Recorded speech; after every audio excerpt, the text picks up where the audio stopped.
Общаясь с представителями вашей профессии, вашего сообщества, я понял одну вещь, что человек, который работает в естественной среде, он и сам становится максимально естественным. То есть основные черты, которые отличают людей в вашей профессии, это простота, искренность, честность. Я вам желаю всем оставаться именно такими, потому что природа не терпит неискренности. И от вас, от вашего труда, от вашей работы зависит очень много. У нас сегодня взят курс на интенсификацию освоения лесов.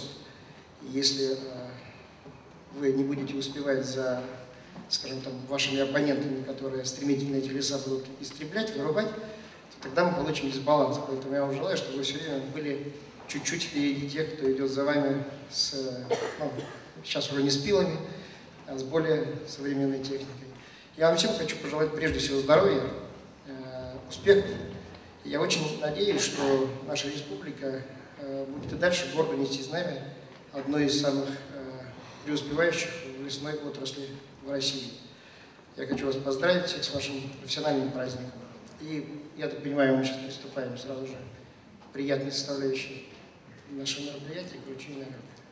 Республики Коми вручается Галицкому Владимиру Ивановичу, начальнику отдела организации использования лесов Комитета лесов Республики Коми.